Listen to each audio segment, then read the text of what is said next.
Rating your favorite Lunchables. The cracker meat and cheese is usually the first introduction most of us had with Lunchables. A base set, if you will. The meat always had a texture that was kind of human fleshy to me, but I would gladly eat this again. It's pretty solid. The pizza ones were always very, very solid.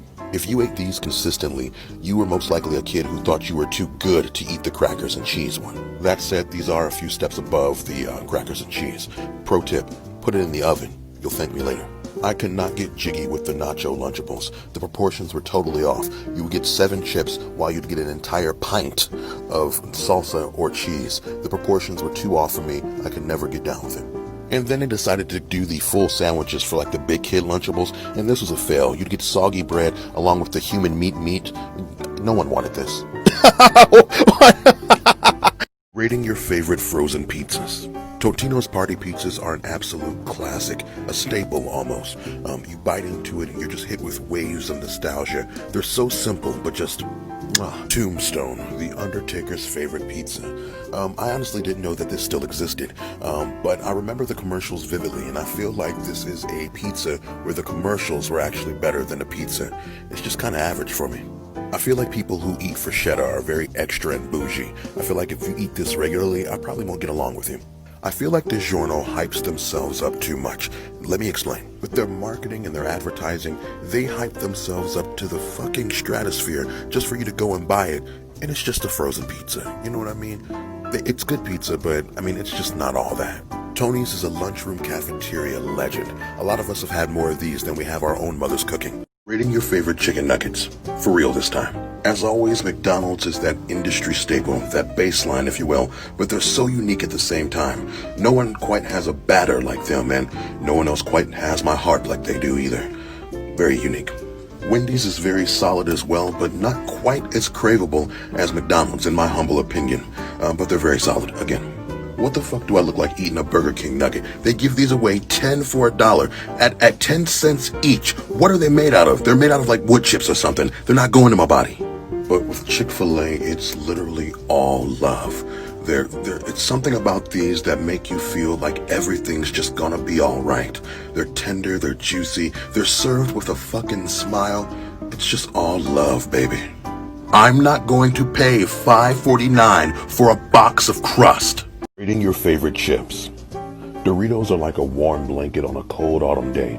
They're comforting, they're reliable, they're always there. You can't really beat it. Lay's, on the other hand, is like your wishy-washy friend who doesn't really know what he wants in life. One minute he wants to be a doctor, the next minute he wants to be a stripper. Very confused, very confused. When was the last time you ever said to yourself, gee, I could use a snack. You know what would really hit the spot right now?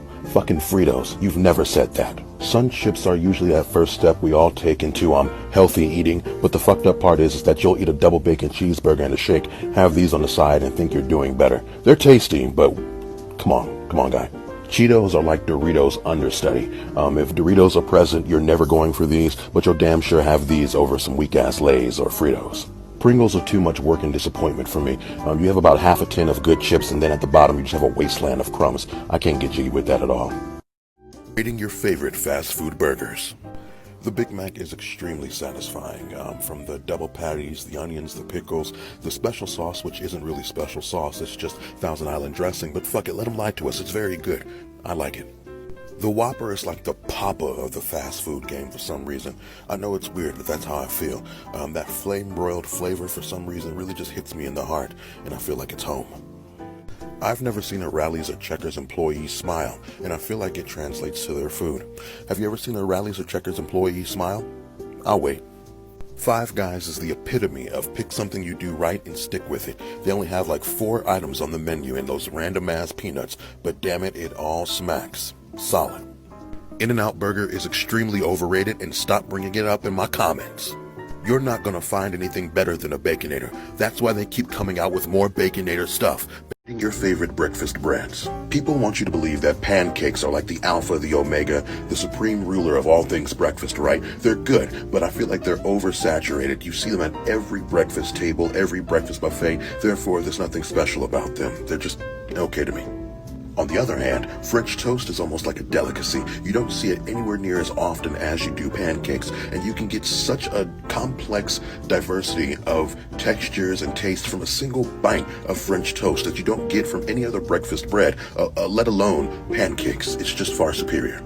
Now, I absolutely love biscuits with all of my black little heart, but I struggle to find people who do them well. They're either super dry, they're brittle, they're like soggy for some reason. I just can't get jiggy with that. If you eat waffles consistently, you're just used to being hurt and deceived. You have like Stockholm syndrome or something.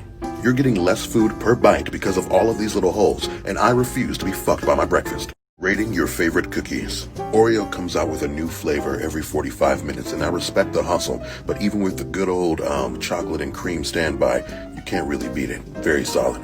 Chips Ahoy, on the other hand, has very little structural integrity to their cookies. They crumble at the first bite, and I can't really get behind anything that has such weakness in their body. Keebler's always like a little special treat to me personally because I don't eat them as often as the other cookies, but whenever I do, I'm always pleasantly surprised. I'm like, this exists. And I'm glad it does. Now, Mrs. Fields gets me moist, and I'm going to be explicit with you guys. Between the creamy chocolate, the decadent cookie, and just they're always perfectly soft. Oh my, give me a minute. This is a certified hood classic.